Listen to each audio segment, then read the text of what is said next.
Chapter 8. The interesting thing about talking with you is that you always leave me with more questions than answers. Now I have questions about politics as well as sex. Some say they're the same thing. That in politics, all you ever do is get. Wait a minute. You're not going to use an obscenity, are you? Well, yes, I thought I would shock you a little. Hey, cut it out. God is not supposed to talk like that. Then why do you? Most of us don't. The hell you don't. Those people who are God-fearing don't. Oh, I see. You have to fear God in order not to offend Him. And who says I am offended anyway by a simple word? And finally, don't you find it interesting that a word some of you use in the height of passion to describe great sex, you also use as your highest insult? Does that tell you anything about the way you feel about sexuality? I think you've gotten confused. I don't think people use that term to describe a glorious, truly romantic sexual moment. Oh, really? Have you ever been in any bedrooms lately? No, have you? I'm all in all of them, all the time. Well, that should make us all feel comfortable. What? Are you saying that you do things in your bedroom that you wouldn't do in front of God? Most people aren't comfortable with anyone watching, much less God.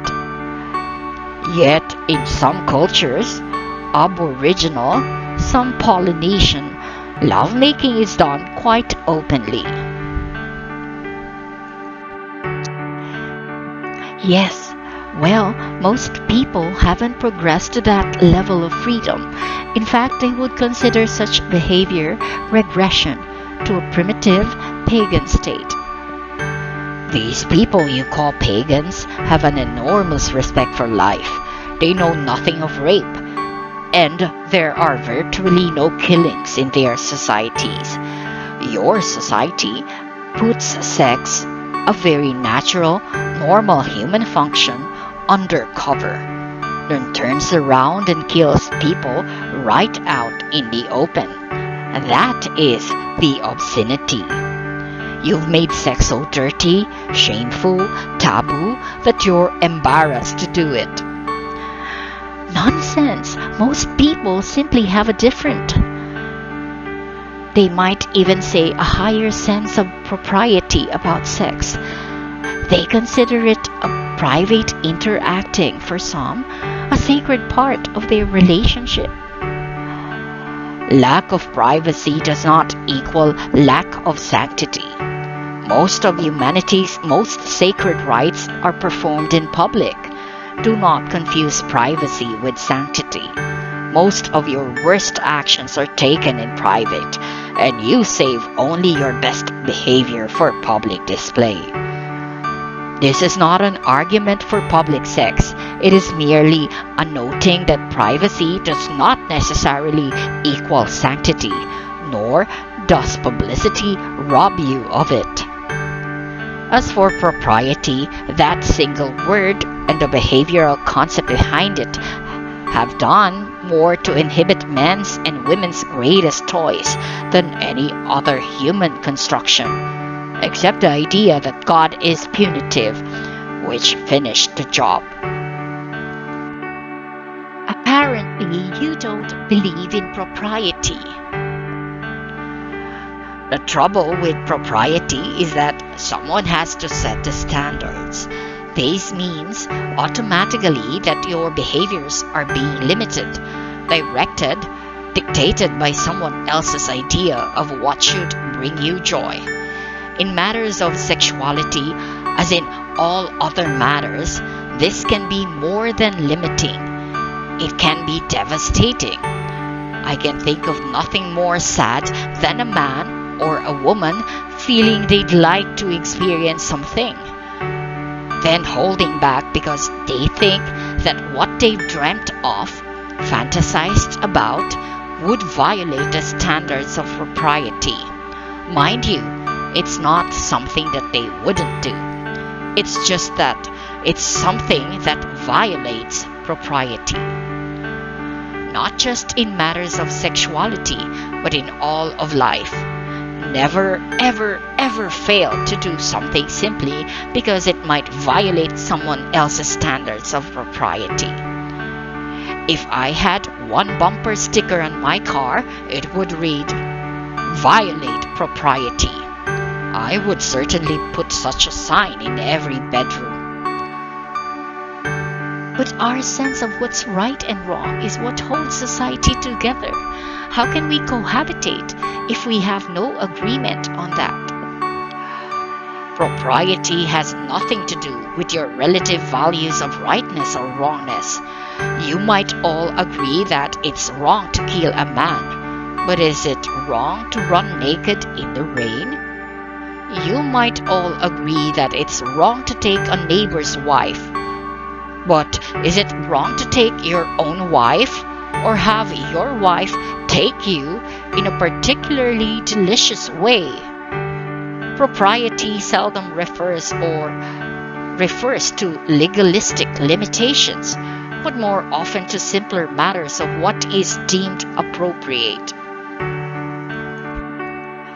Appropriate behavior is not always the behavior that's in what you call your best interests.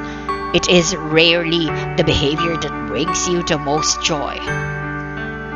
Getting back to sexuality, you're saying then that any behavior is acceptable behavior so as long as there is mutual consent among all those people involved and affected?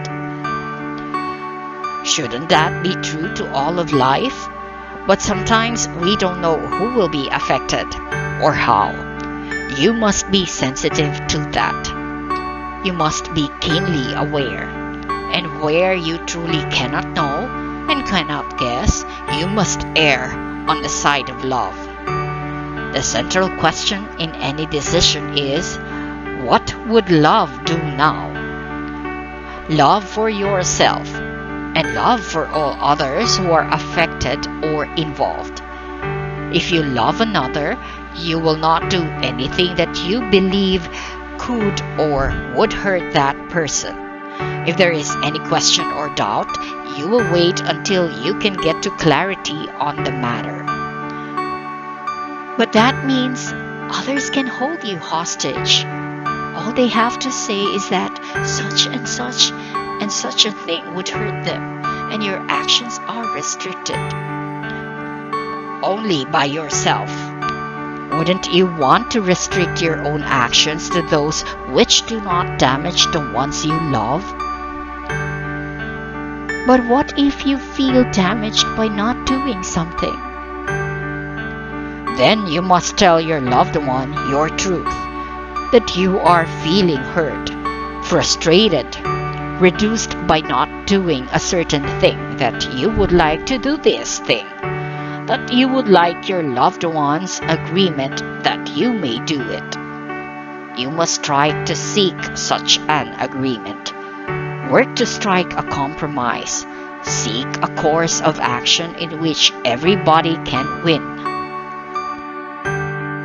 And if such a course cannot be found, then I'll repeat what I have said before. Betrayal of yourself in order not to betray another is betrayal nonetheless. It is the highest betrayal. Your Shakespeare put this another way. To thine own self be true, and it must follow as the night the day.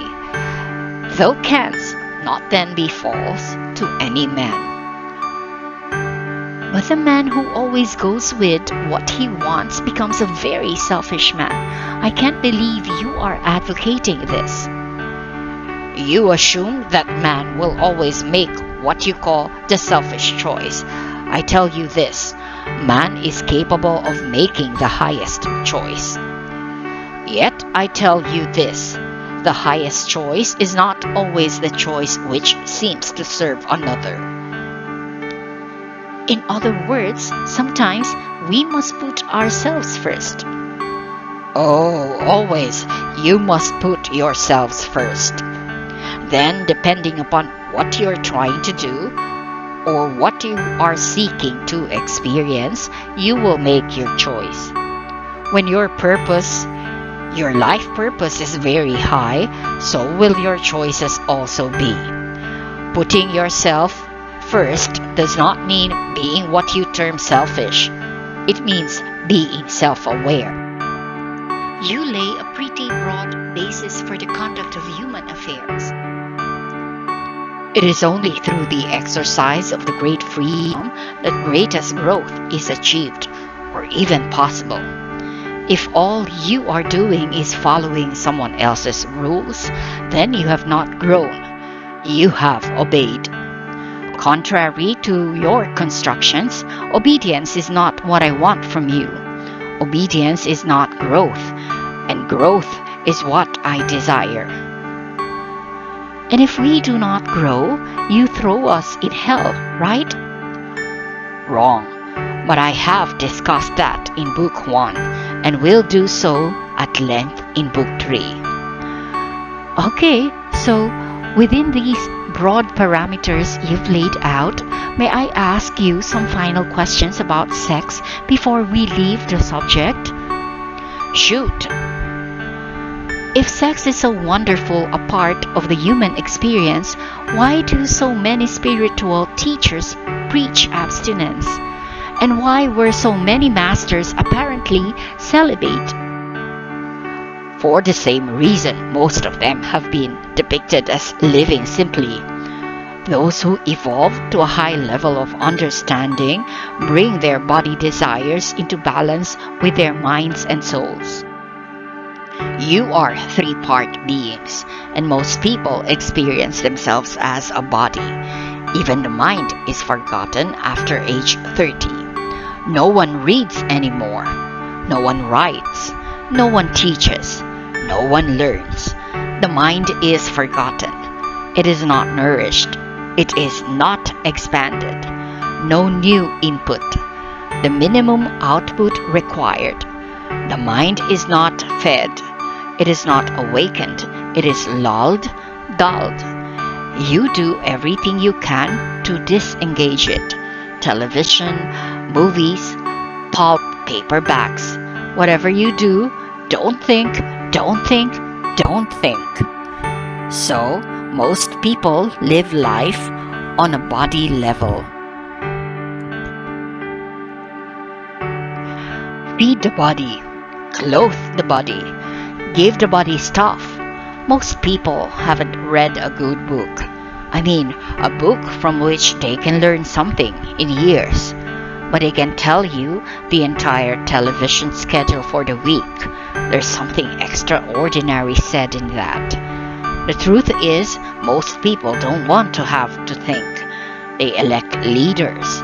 They support governments. They adopt religions requiring no independent thought.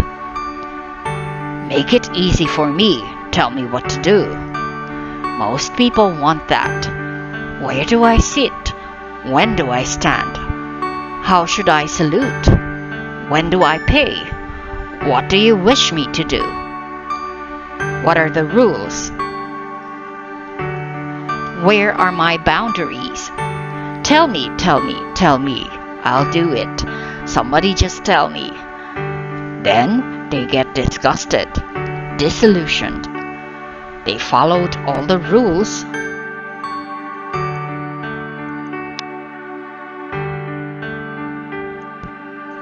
They did as they were told. What went wrong? When did it turn sour?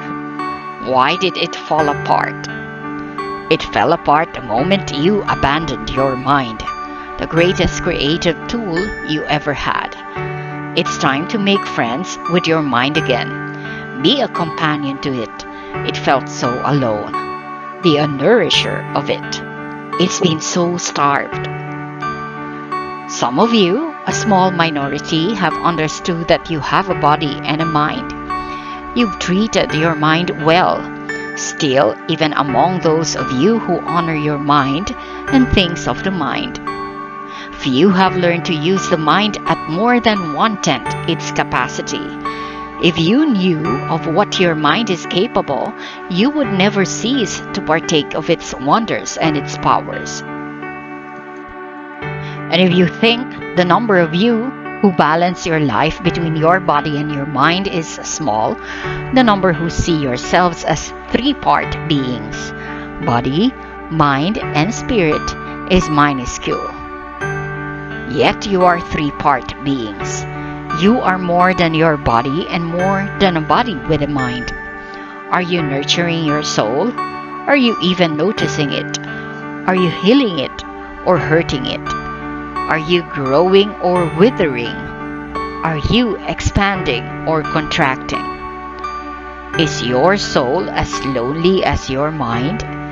Is it even more neglected? And when was the last time you felt your soul being expressed? When was the last time you cried with joy, wrote poetry, made music, danced in the rain, baked a pie, painted anything, fixed something that was broken, kissed a baby, held a cat to your face, hiked up a hill, swam naked, walked at sunrise, played the harmonica, talked till dawn, made love for hours on a beach, in the woods, communed with nature, searched for God. When was the last time you sat alone with silence, traveling to the deepest part of your being? When was the last time you said hello to your soul? When you live as a single-faceted creature, you become deeply mired in the matters of the body.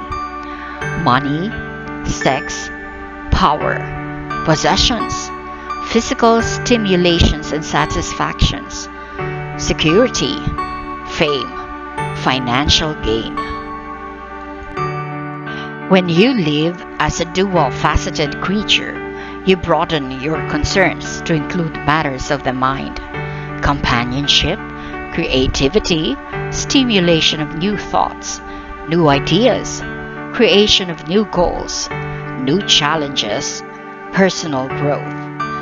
When you live as a three-part being, you come at last into balance with yourself. Your concerns include matters of the soul, spiritual identity, life purpose, relationship to God, path of evolution, spiritual growth, ultimate destiny. As you evolve into higher and higher states of consciousness, you bring into full realization every aspect of your being. Yet, evolution does not mean dropping some aspects of self in favor of others. It simply means expanding focus, turning away from almost exclusive involvement with one aspect toward genuine love and appreciation for all aspects. Then why do so many teachers espouse complete abstinence from sex? Because they do not believe that humans can achieve a balance. They believe that sexual energy and the energies surrounding otherworldly experiences is too powerful to simply moderate. To bring into balance, they believe abstinence is the only way to spiritual evolution, rather than merely one possible result of it. Yet, isn't it true that some beings who are highly evolved have given up sex? Not in the classic sense of the words to give up.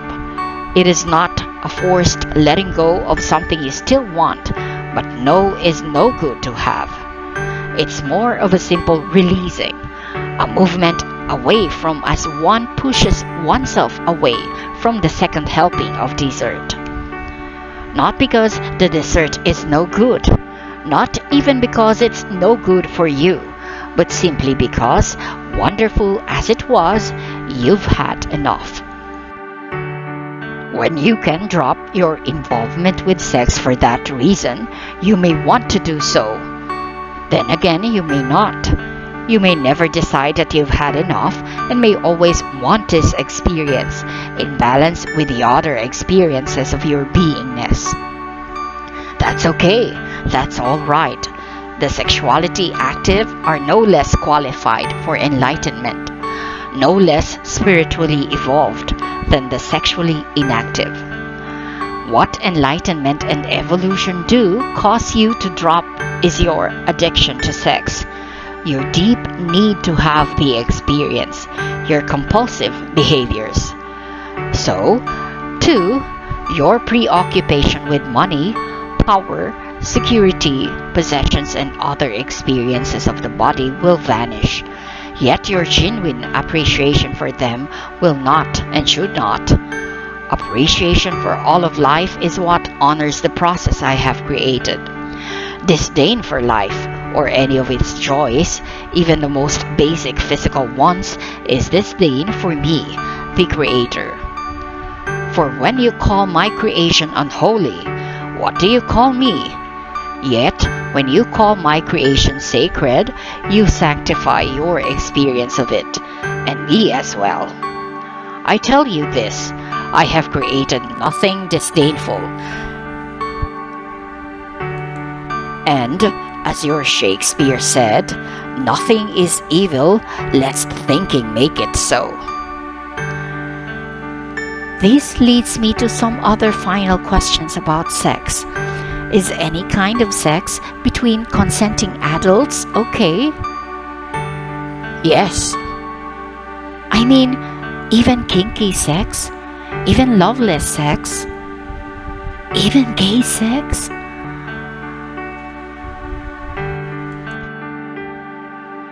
First, let's be once again clear that nothing is disapproved of by God. As you know, I have discussed this at some length in Book 1. Now, within the context of what serves you or disserves you on your path of evolution, only you can decide that. There is a broad-based guideline, however, upon which most evolved souls have agreed.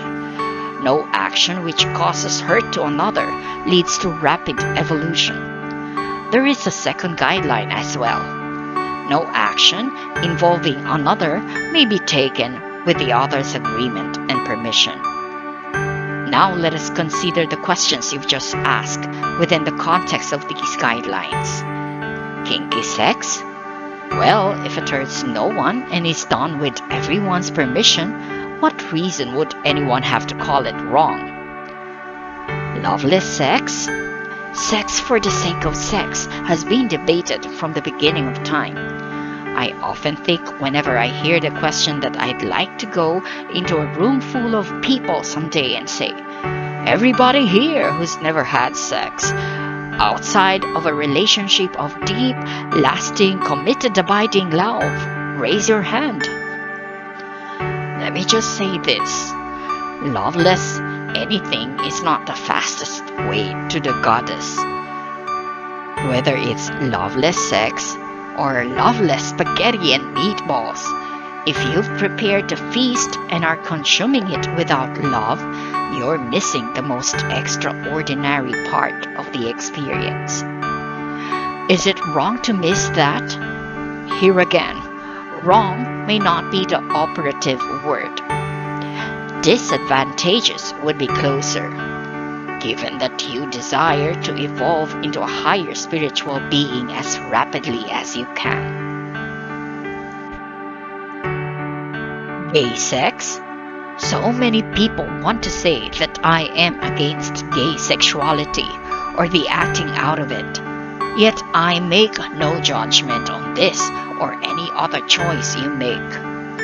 People want to make all kinds of value judgments about everything, and I kind of spoil the party. I won't join them in those judgments, which is especially disconcerting to those who say that I originated them.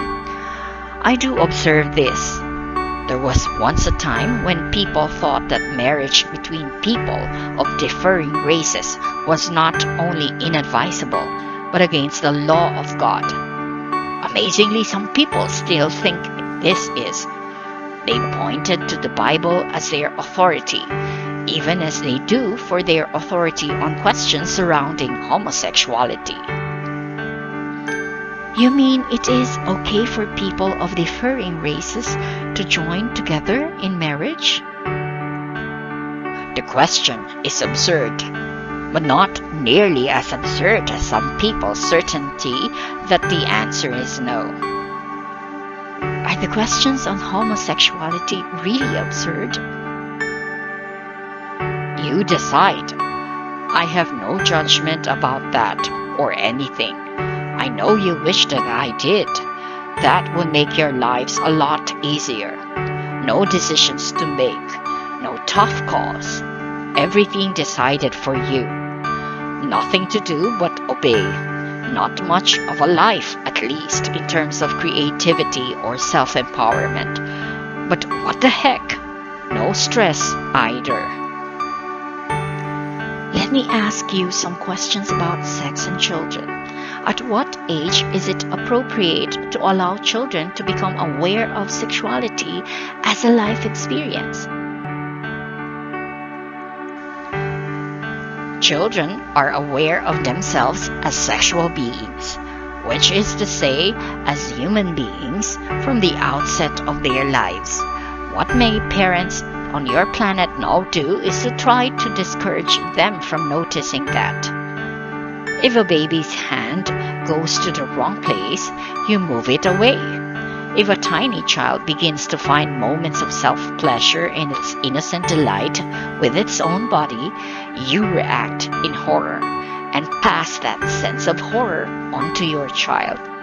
The child wonders, what did I do? What did I do? Mommy's mad. What did I do? With your race of beings, it has not been a question of when you introduce your offspring to sex. It has been a question of when you stop demanding that they deny their own identity as sexual beings. Somewhere between the ages of 12 and 17, most of you give up the fight already and say, essentially, although naturally not with words, you don't speak of these things. Okay, now you can notice that you have sexual parts and sexual things to do with them. Yet by this time, the damage has been done. Your children have been shown for 10 years or more that they are to be ashamed of those body parts. Some are not even told the proper name for them. They hear everything from wee wee to your bottom to words some of you must train mightily to invent, all to avoid simply saying penis or vagina. Having thus gotten very clear that all things having to do with those parts of the body are to be hidden, not spoken of, denied, your offspring then explode into puberty not knowing at all what to make of what's going on with them. They've had no preparation at all. Of course, then they act miserable, responding to their newest and most urgent urges awkwardly, if not inappropriately. This is not necessary, nor do I observe it as serving your offspring, far too many of whom enter their adult lives with sexual taboos, inhibitions, and hang-ups to beat a band. Now, in enlightened societies, offsprings are never discouraged, reprimanded, or corrected when they begin to find early delight in the nature of their very being. Nor is the sexuality of their parents, that is, the identity of their parents as sexual beings, particularly avoided or necessarily hidden.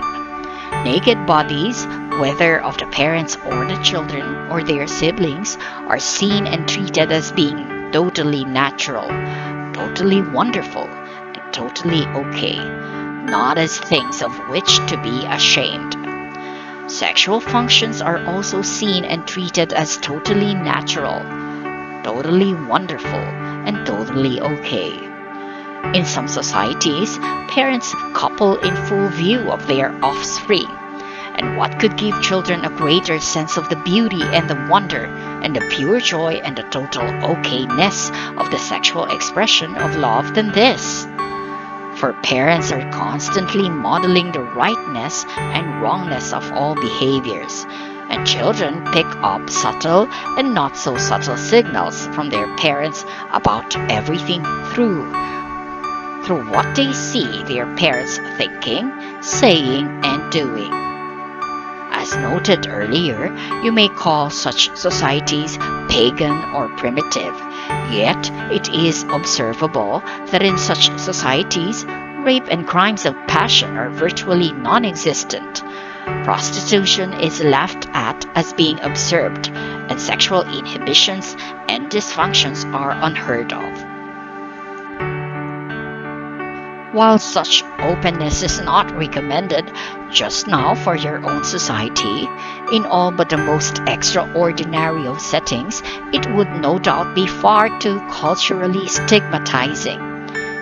It is time that the so-called modern civilizations on your planet do something to end the repression, guilt, and shame which too often surrounds and characterizes the totality of your society's sexual expression and experience. Suggestions? Ideas?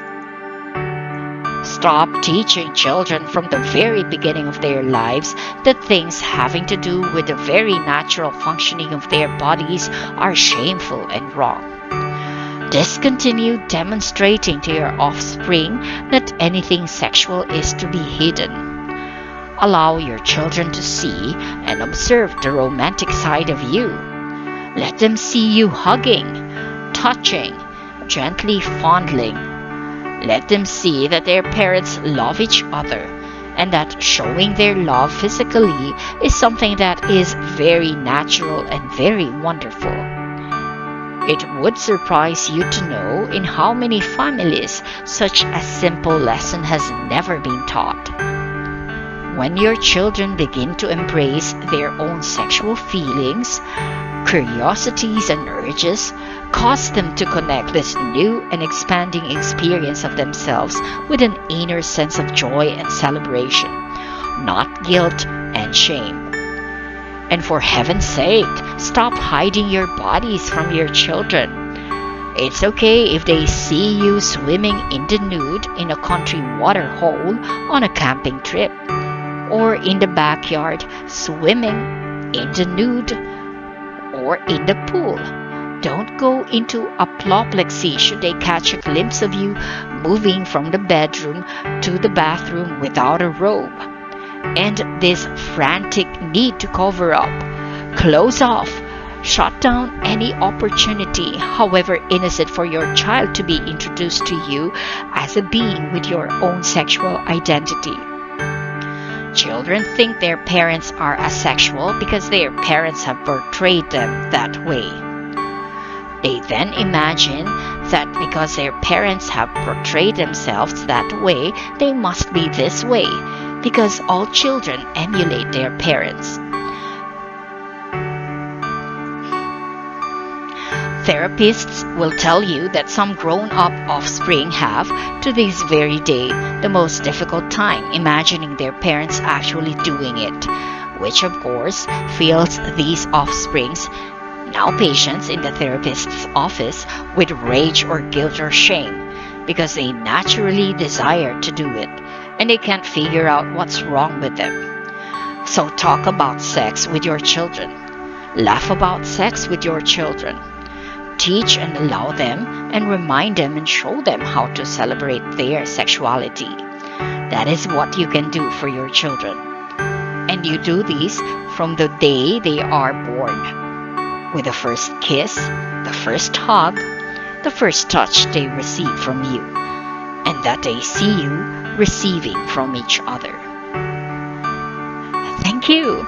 Thank you. I was hoping that you'd bring some sanity to this subject. But one final question. When is it appropriate to specify or to specifically introduce or discuss or describe sexuality with your children? They will tell you when the time has come. Each child will make it clear, unmistakably, if you are really watching and listening. It comes in increments, actually. It arrives incrementally, and you will know the age appropriate way of dealing with the incremental arrival of your child's sexuality if you are clear, if you are finished with your own unfinished business about all of this. How do we get to that place? Do what it takes. Enroll in a seminar, see a therapist, join a group, read a book, meditate on it, discover each other. Most of all, discover each other as male and female again. Discover, revisit, regain, reclaim your own sexuality. Celebrate that. Enjoy that. Own that. Own your own joyful sexuality, and then you can allow and encourage your children to own theirs. Again, thank you. Now, getting away from the consideration of children and moving back to the larger subject of human sexuality, I have to ask you one more question. And it may seem impertinent and it may seem flippant even, but I can't let this dialogue end without asking it. Well, stop apologizing and just ask it. Fine. Is there such a thing as too much sex? No, of course not. But there is such a thing as too much of a need for sex. I suggest this. Enjoy everything. Need nothing. Including people, especially people. Needing someone is the fastest way to kill a relationship. But we all like to feel needed. Then stop it. Like to feel unneeded instead. For the greatest gift you can give someone is the strength and the power not to need you. To need you for nothing.